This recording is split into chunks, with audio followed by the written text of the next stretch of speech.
Hello friends, स्वागत है आपका अपने यूट्यूब चैनल गुरुकुल में। आज हम बदलाव बैच में क्लास 12 के फर्स्ट चैप्टर कूलाम का नियम तथा वैद्युत क्षेत्र में थर्ड लेक्चर है हमारा। हमने पहले लेक्चर में आवेशों के बारे में पढ़ा था, दूसरे लेक्चर में हमने कूलाम के नियम के बारे में पढ़ा था। आज हम कूलाम के नियम से संबंधित एक टॉपिक पढ़ेंगे जिसका नाम है अध्यारोपण का सिद्धांत। अध्यारोपण का सिद्धांत, ठीक है। कूलाम के नियम पर ही आधारित। हमने कूलाम के नियम में क्या पढ़ा था? कूलाम सर ने बताया था कि किन्हीं दो आवेशों के बीच लगने वाला बल आवेशों के परिमाण के अनुक्रमानुपाती तथा उनके बीच की दूरी के वर्ग के व्युत्क्रमानुपाती होता है तथा ये बल दोनों आवेशों को मिलाने वाली रेखा के अनुदिश होता है। बस वही सेम है। इसमें देखिए क्या बताया गया है कि जैसे मान लीजिए कोई निकाय है, आवेश का कोई निकाय है जिसमें बहुत सारे आवेश हैं, Q1, Q2, Q3। मान लीजिए हमने 3 आवेश ले लिया, और भी सारे आप ले सकते हैं। कोई 3 आवेश हैं, तब इनके बीच बल निकालना है। हमको 2 आवेशों के बीच बल निकालना तो हमको पता है। मान लीजिए बस Q1 Q2 होता तो हम इनके बीच की दूरी R होती तो हम कूलाम के नियम से निकाल देते। F=1/4πε0 Q1 Q2/R²। लेकिन यहाँ पे तो मामला गड़बड़ हो जाता है। हम इसको अगर ऐसे ही निकाल के जोड़ दें, ऐसे ही निकाल के जोड़ दें, हम इन दोनों को आप कह सकते हैं कि इन दोनों के बीच हम बल निकाल दें, फिर इन दोनों के बीच बल निकाल दें और हम जोड़ दें F=F1 + F2। ऐसा ही है? नहीं, ये गलत है। कि हमने क्लास 11 में पढ़ा था कि बल जो है सदिश राशि है और सदिश राशि में क्या होता है? सदिश राशि में परिणाम तथा दिशा भी होती है। तो इसमें तो भैया परिणाम तो है लेकिन दिशा नहीं है। बस इसी को आप बदल दीजिए, इन दोनों के बीच वेक्टर सम कर दीजिए। F'=F1 + F2। इसका वेक्टर सम निकाल दीजिए, बल निकाल दीजिए वेक्टर फॉर्म में। तो वेक्टर फॉर्म में निकालेंगे तो इसको अरे हमने पढ़ाई तो था वेक्टर फॉर्म में निकालना पिछले लेक्चर में। इसमें हम क्या करेंगे? एकांक वेक्टर का मल्टीप्लाई कर देंगे। एकांक वेक्टर क्या होता है? जो बस दिशा को डिनोट करता है, ठीक है। तो अब इसकी परिभाषा आप कैसे देंगे? मैंने तो आपको बता दिया क्या है। 2-3 आवेश हो जाते हैं तो उनका वेक्टर सम कर देते हैं। देखिए इसको परिभाषित हम कैसे करेंगे, एग्जाम में ज़्यादा इसका परिभाषा ही आता है और क्वेश्चन आते हैं। तो देखिए किसी आवेशों को किसी निकाय में अनेक आवेशों में से किन्हीं एक आवेश पर लगने वाला वैद्युत बल निकाय में उपस्थित अन्य आवेशों के द्वारा किसी एक आवेश पर लगने वाला बल विभिन्न आवेशों के द्वारा लगने वाले बल के वैद्युत बल के वेक्टर योग के बराबर होता है। ये क्या किया? हम वेक्टर योग किए, वेक्टर सम के बराबर होता है।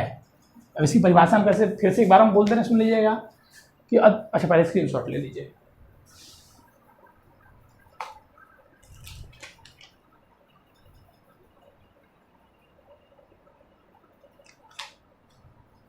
ठीक है, एक बार फिर से हम परिभाषा बोलते हैं जिससे कि आपको आ जाता है। यदि किसी निकाय में अनेक आवेश हो तो उनमें से किसी एक आवेश पर लगने वाला बल विभिन्न आवेशों के द्वारा उस आवेश पर लगने वाले बल के वेक्टर योग के बराबर होता है। और एक इंपॉर्टेंट पॉइंट इसमें नोट कर लीजिएगा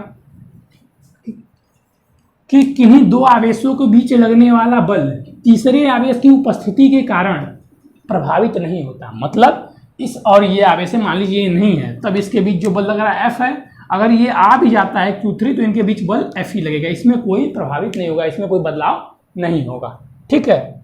चलिए आगे हम बात करेंगे कूलाम के नियम के महत्व के बारे में, ठीक है।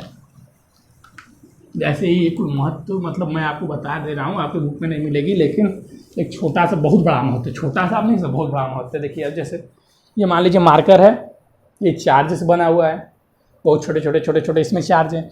तो भाई एक जगह ये खड़ा कैसे है? चार्ज प्रतिकर्षित करते सेम चार्ज से बने रहते, सब दूर दूर हो जाने चाहिए। चार्ज से बना हुआ है ना, तो इसमें क्या है? इसमें सेम चार्ज और अपोजिट चार्ज दोनों हैं, जिससे कि क्या अट्रैक्शन है एक दोनों में, जिससे कि बंधे हुए हैं पार्टिकल एक दूसरे के पास हैं। पार्टिकल एक दूसरे के पास तभी तो चिपके हुए हैं। अगर इन्हें प्रतिकर्षण होता दूर दूर हो जाते हैं। तो ये इनका महत्व है, जिसके कारण अगर इनके बल के ही कारण तो सब बन पा रहा है, परमाणु एटम जितने भी बन पा रहे हैं इनके बल के कारण ही बन पा रहे हैं। कूलाम सर के नियम का महत्व है। अब हम बात करने वाले हैं वैद्युत बल रेखा के बारे में। ठीक है, जैसे हम लोग जानते हैं कि चुंबकीय रेखाएं होंगी। इससे पहले हम लोग वैद्युत बल तो मान लीजिए आपका वैद्युत बल कह रहे हैं, मतलब वैद्युत क्षेत्र रेखा। वैद्युत क्षेत्र तो मान लीजिए आपका क्लास 11th में आया, लेकिन वैद्युत बल रेखाएं मान लीजिए आपको क्लास 11th में आया, 12th में आया, लेकिन इससे पहले आपने उसके बारे में पढ़ा ही होगा, मैग्नेटिक फील्ड के बारे में। ठीक है, चुंबकीय रेखाओं के बारे में, लेकिन हमने इसके बारे में नहीं पढ़ा था, तो आज हम इसके बारे में भी पढ़ेंगे। तो वह सेम उसी चीज़ है। तो वैद्युत बल रेखाएं, तो वैद्युत बल रेखाएं देखिए हम लोग बता रहे हैं। वैद्युत बल रेखाएं वे परिभाषा सुन लीजिए, इसका मेन पहले समझ लीजिए तो परिभाषा हम आपको बताएंगे। जैसे मान लीजिए एक हम परीक्षण आवेश ले लेते हैं। ठीक है, ये वास्तविक नहीं, ये काल्पनिक आवेश होता है। ये एक हो गया आपका बिंदु आवेश,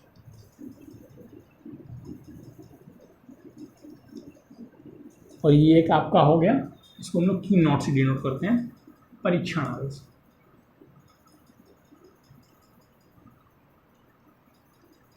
देखिए इन दोनों के बारे में जान लीजिए, कोई बताएगा नहीं ऐसे आप लोग को, मैं बता दे रहा हूँ। बिंदु आवेश वे आवेश होते हैं जिनका स्थान निश्चित होता है, और परीक्षण आवेश वे आवेश होते हैं जिनका स्थान निश्चित नहीं होता है। बिंदु आवेश का अपना वैद्युत क्षेत्र होता है, परीक्षण आवेश का अपना वैद्युत क्षेत्र नहीं होता है, बस इससे ज़्यादा कुछ नहीं। चलिए अब वैद्युत बल रेखाओं के बारे में हम पढ़ते हैं। ठीक ना, तो ये आवेश मान लीजिए पॉजिटिव है, ये हमेशा पॉजिटिव होता है, हमेशा धनात्मक होता है बिंदु आवेश। परीक्षण आवेश हमेशा धनात्मक होता है, सॉरी बिंदु आवेश नहीं। तो ये इस पर एक बल लगाएगा जिसके कारण ये उधर जाएगा। ठीक है, जिसके कारण ये उधर जाएगा। इसकी दिशा कैसी है? ऐसी है। इसको याद रखे रहिएगा, अभी मैं आपको बताऊंगा। ठीक है, इसको याद रखे रहिएगा। अब देखिए हमने आपको जो दिशा बताई थी वो याद रखे रहिएगा। देखिए वैद्युत बल रेखाएं वे काल्पनिक रेखाएं होती हैं। वैद्युत बल रेखाएं वे काल्पनिक रेखाएं होती हैं, काल्पनिक ही माना गया। ठीक है ना, वैद्युत बल रेखाएं वे काल्पनिक रेखाएं होती हैं जो किसी धनात्मक परीक्षण आवेश के, जो किसी धनात्मक परीक्षण आवेश के मार्ग का या पथ को प्रदर्शित करती है। ठीक है, जो ये मार्ग था, ये पथ था, यही हमारा क्या था? वैद्युत बल रेखाएं थी, जिससे हमने इसको ऐसे प्रदर्शित किया था। यही हमारी वैद्युत बल रेखाएं थी। ठीक है, अब हम देखिए बात करने वाले वैद्युत क्षेत्र के बारे में। बहुत इंपॉर्टेंट टॉपिक है, बहुत इंपॉर्टेंट टॉपिक है वैद्युत क्षेत्र। अच्छा, वैद्युत बल रेखाएं थोड़ा गुण भी जान लीजिए। वैद्युत बल रेखाएं के गुण, बल रेखाएं के गुण। ठीक है ना, ये सब वही वाला आप पढ़ेंगे तो मैग्नेटिक लाइन में जो चुंबकीय बल रेखाएं थी, सेम टू सेम वही चीज़ रहेगा इसमें भी। तो मैंने इसका डिफिनेशन बता दिया आपको। अब देखिए पहला, वैद्युत बल रेखाएं मान लीजिए धनात्मक आवेश हो गया, एक ऋणात्मक आवेश हो गया। तो वैद्युत बल रेखाएं सदैव धनात्मक आवेश से निकलती हैं तथा ऋणात्मक आवेश पर समाप्त हो जाती हैं। पहला पॉइंट है आपका, वैद्युत बल रेखाएं धनात्मक आवेश से निकलती हैं तथा ऋणात्मक आवेश पर समाप्त हो जाते हैं। दूसरा पॉइंट बहुत इंपॉर्टेंट पॉइंट है, याद रख रहिएगा। दूसरा पॉइंट हमारा क्या है कि वैद्युत बल रेखाएं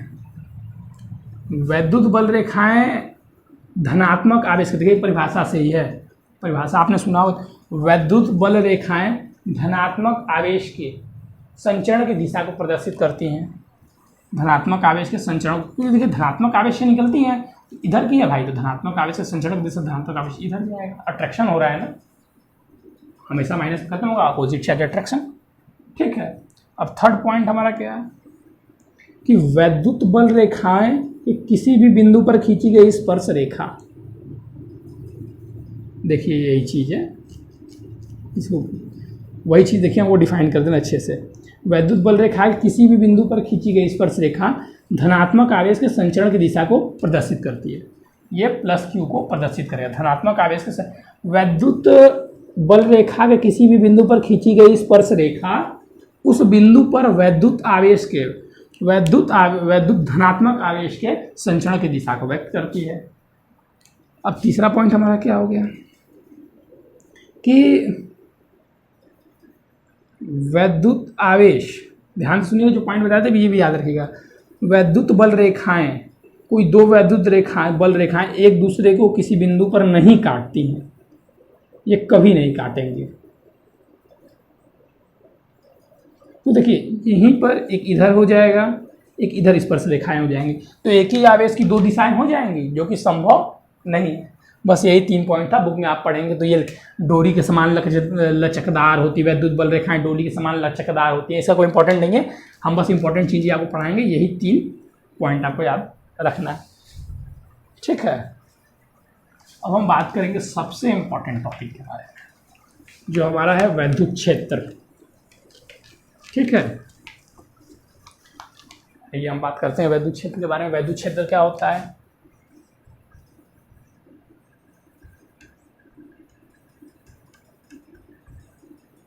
जैसे मान लीजिए ये प्लस आवेश है, प्लस क्यू आवेश है, तो ये धनात्मक आवेश से बल रेखाएं निकलती हैं।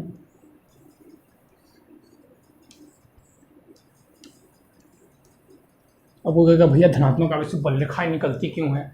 अरे भाई यहाँ पर ऋणात्मक आवेश थोड़ी ना समाप्त होगी। अरे मान लीजिए कहीं भी तो कहीं ऋणात्मक आवेश है, हमारे पास नहीं होता, यहाँ पे है, यहाँ पे है, वहाँ पे कहीं ना कहीं तो है, ठीक। तो ये प्लस क्यू से धनात्मक आवेश निकल गए। अब देखिए मान लीजिए हम ये धनात्मक आवेश से ये रेखाएं निकली हैं, अब मान लीजिए हम यहाँ पे माइनस क्यू आवेश ला दिए, तो क्या होगा? ये बल रेखाएं हैं इधर जाएंगी, अट्रैक्शन लगेगा, समान आवेश एक दूसरे को आकर्षित करते हैं, तो ये तो क्या आ जाएगा? ये यहाँ पे आ जाएगा, आएगा। अब मान लीजिए आपका ये इसका क्वांटिटी कम है, इसका इससे ज़्यादा दूर तक ये नहीं खींच सकता है। भाई सबकी अपनी एक क्षमता होती है ना, सीमा होती है। अब मान लीजिए यहाँ पे है, खींच पाएगा? भैया इसकी क्षमता यहीं तक है। मान लीजिए गाड़ी 60 किलोमीटर का माइलेज देती है, उसमें 1 लीटर तेल डाले, हम 60 किलोमीटर चले गए, अब भाई वो 65वां किलोमीटर जाना है, जा पाएंगे? नहीं जा पाएंगे। सेम थिंग है, इससे भी भाई हम नहीं जा पाएंगे, नहीं खींच पाएगी। बस यही हो गया आपका डिफिनीशन, यही हो गया। अभी क्या है? वैद्युत क्षेत्र किसी धनात्मक आवेश या किसी भी आवेश, किसी आवेश के चारों ओर स्थित वह क्षेत्र जिसमें किसी अन्य आवेश को लाने पर वह आवेश अपने ऊपर एक बल का अनुभव करता है, अपने ऊपर बल का अनुभव करता है, वैद्युत क्षेत्र कहलाता है। भाई बल कैसे? तो भाई माइनस आ जाएगा या प्लस भी आ जाएगा तो उसको फेंकेगा, उधर फेंकेगा। तो भैया कूलाम साहब ने बताया ही था, F=1/4π ε0 Q1 Q2/r², ठीक है। स्क्रीनशॉट ले लीजिएगा। अब भाई देखिए बुक से आप डिफिनीशन देखना चाहते हैं तो भाई डिफिनीशन तो लिखना है हमको पेपर में, अच्छी अच्छी डिफिनीशन हम लिखेंगे, ठीक है। जो डिफिनीशन हम आपको बोलते हैं या तो तुरंत नोट कर लीजिए, या आपके पास कोई बुक होगी तो उसमें से नोट कर लीजिए। और भाई हम सर आप ही कोई बुक बता दीजिए, अच्छा हम ही बता देते हैं। तो एक बुक आती है आपकी, बहुत अच्छी बुक है, नूतन पब्लिकेशन की। लिखना क्या है? नूतन पब्लिकेशन की आती है, जो मैं भी प्रीफर करता हूँ, बहुत अच्छी बुक है। मैंने कोई राइटर से पैसे नहीं लिए हैं, मैं आपको बता देता हूँ। नूतन की एक आती कुमार मित्तल की बुक, शायद वही 750-800 के पास आएगी, ले लीजिए, बहुत अच्छी बुक है, डिफिनीशन भी बहुत अच्छी है, ठीक है। उसी से डिफिनीशन आप पढ़िए और टॉपिक भी आप देख सकते हैं, स्क्रीनशॉट ले लीजिए, हम आगे पढ़ाते हैं।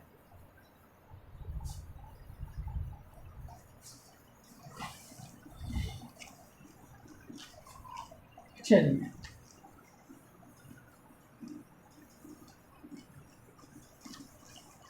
अब हम बात करने वाले हैं वैद्युत क्षेत्र की तीव्रता के बारे में। वैद्युत क्षेत्र तो हमने पढ़ लिया, लेकिन इसका डिफिनीशन के अलावा कहीं यूज नहीं है। लेकिन जो वैद्युत क्षेत्र की तीव्रता है, वैद्युत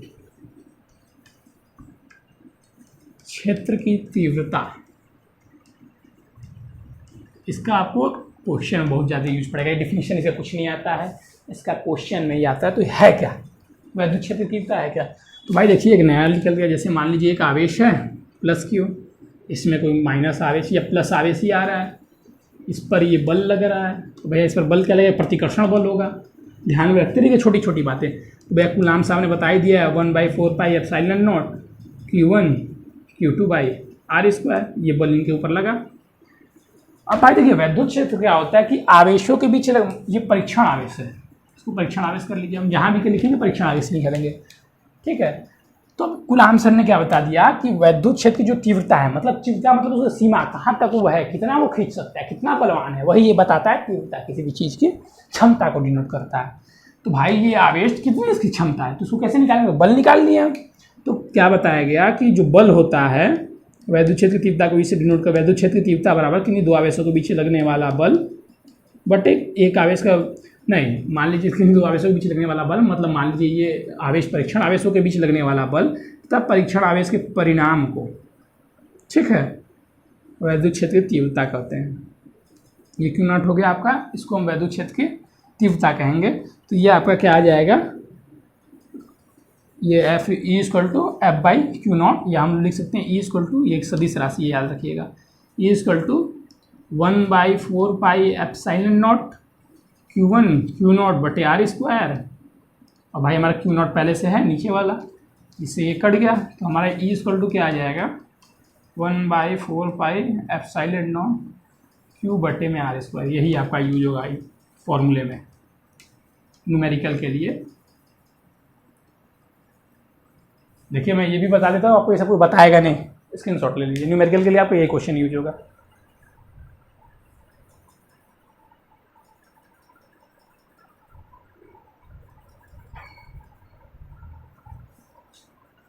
ठीक है,